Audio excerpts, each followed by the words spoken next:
Welcome to a sort of new series called This Week in Finds, where I go over the mostly rugs, but other antiques and objects that I've found in the past couple weeks, and just talk about what drew me to them, what I saw in them, whether that be purely artistic, as in I really particularly like a piece, or whether that be more business-minded, as in I think that this piece is saleable.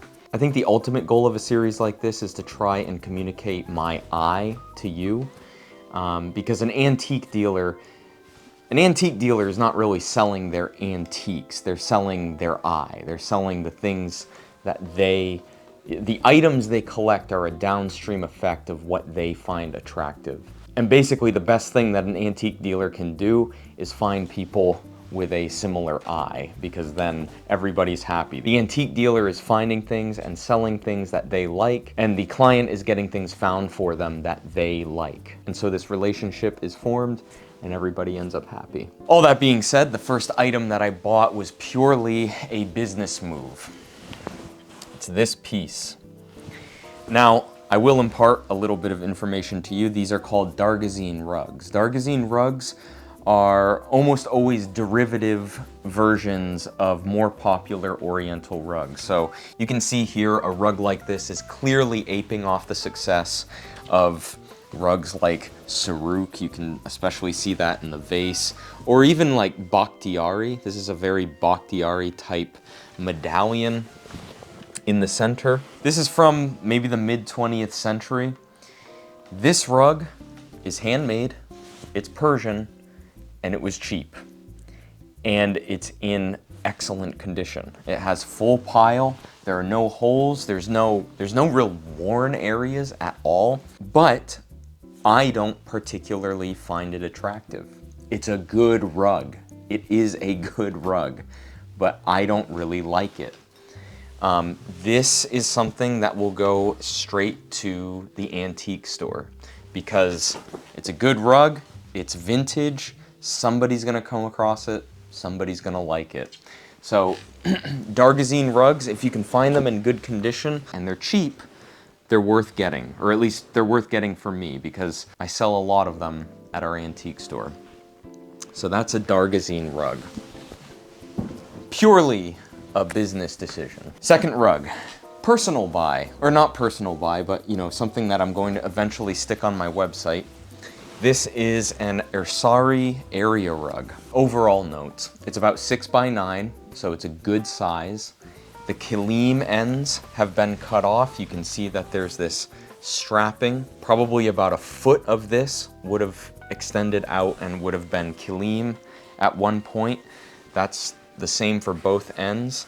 The edges are in okay condition. You can see that some of them have a bit of wear. That goat hair selvage has come off in parts of it. We'll probably end up repairing that, or we might just sell it as is. But the reason I bought this, the reason I like this rug is, if you don't know about Turkmen rugs are famous for their guls, which are these little repeating octagonal shape. These motifs on Turkmen rugs will repeat all across the field. Now, depending on which tribe it comes from, Ersari, Teki, Yomud, they will differ. Based on the colors and the construction of this rug, it's probably circa 1900, more likely first quarter of the 20th century, and it's Ersari. Now, Ersari are not really known for doing these guls. As time went on, the Turkmen tribes sort of began to intermix and the tribes became a little bit more diluted, so they ended up just borrowing a bunch of motifs from other different tribes.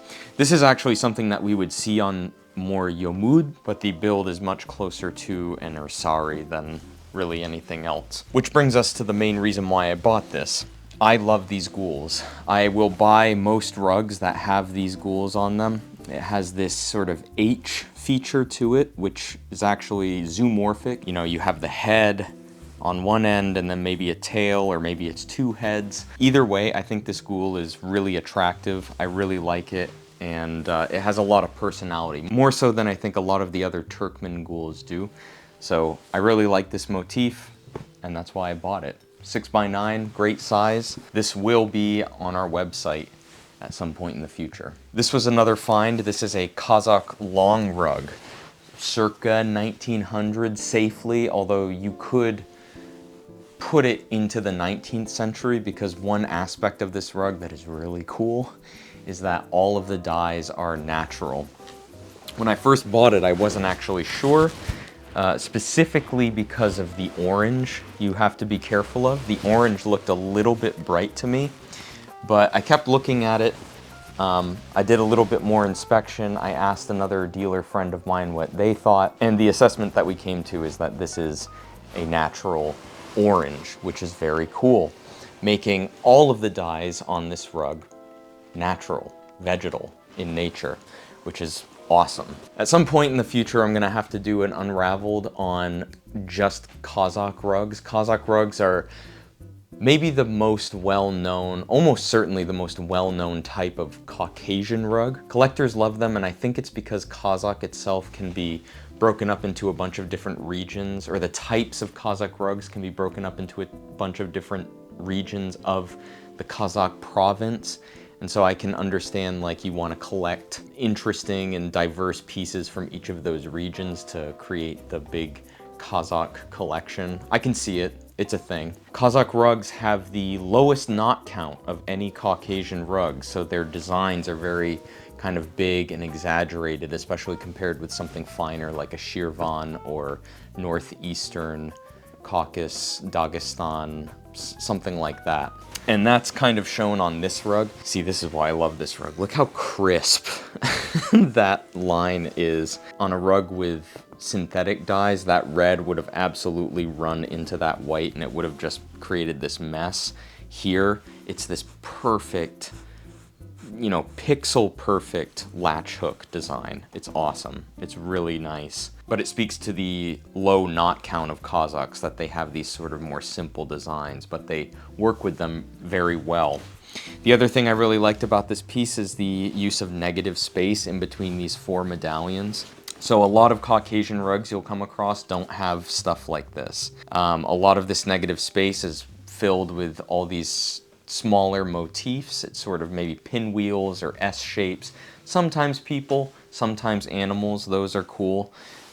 It does busy the design a little bit, so when you see ones with just the color, just the mono color, is very cool. Yeah, the longer I look at this rug, the more I like about it. I love this red, cochineal derived most likely, this turquoise against the medallion, obviously the white, the purple that is seen all over the rug. Just really, really good colors. Even decorative wear, so there's wear on either end of the rug. Not to the point where there's any holes or rips or tears or anything like that. It's just there, but it's evenly spaced on one end and the opposite end, so it sort of mirrors each other. So kind of attractive. But yes, this is another one that will eventually be on our website.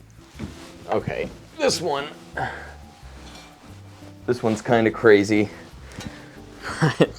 I don't really know anything about sculpting or sculptures or anything like that. I just know what I like, and when I see something I like, I'll pick it up. This is a bust. It is probably studio work, I guess is something that you could call it, but there's just some look to it. This is crazy. This dude is wacky, and I love it. I love his cleft chin is like a spiral. There's just great form. Even though it's so rudimentary, there's just great form to the bust. Just even in something as simple as the shoulders, there's a slight tilt to the head, the ears, all the facial features are great. It's just great. It's hefty. And this is something that I probably will end up bringing to the antique store, just because I'm kind of afraid to ship it. But yeah, this is a cool piece. This was a flea market find, and it just, something about it struck me. It's weird, wacky, right up my alley. Okay, finally, also found at the same flea market, this duck. Isn't this awesome? This is such a cool piece. You know what's crazy about this? Maine, if you don't know, Maine just has a whole bunch of old, like all the auctions you go to up here, and especially in this area, it's all like old hunting stuff. It's like old beaver traps, old taxidermy stuff, which is not really snowshoes, which are not really things that I'm particularly interested in, but occasionally at auction, these decoys will come up. And some of these older ones are just really fantastic. Just the red paint, that sort of barn paint, is so great. It's got an awesome patina, great scale too, rotating head. Not that that matters for any practical purposes, but if you wanted to face it one way or the other on a shelf, that would be totally fine. I love this sort of curling black snake-like pattern going up the red. You want to know something crazy about this decoy is I'm almost positive I remember seeing this at an auction. And then just a couple weeks ago I was at this flea market and it appeared there. And I don't remember what it went for at the auction, probably more than anything I was willing to pay. But I mean, I picked this up for 30 bucks. I don't even know if I'm gonna sell it right away. I kind of just want to enjoy it for a little while. And I don't think this would be something I want to sell at the antique store. I don't know, this might be in a selection of items if I ever want to start selling objects on our website that I would collect for a little while and then release with a big announcement saying like, we sell objects on our website now. But it's stuff like this, something that you can stick on a shelf, something that's got wear, a little bit of history. If you want to say primitive, you probably could. But just great. I love this duck. This is such a great little duck. But I think that is everything I found in the past week or so. I have some other stuff that I could do for another video. Some of it's drying, some of it's still being cleaned. So we'll just roll that into the next one. But if you like something like this, please let me know. Again, it's sort of a way for me to communicate what I find attractive and then sort of cultivate or start to cultivate an audience around that. But that was This Week in Finds, and I'll see you in the next one.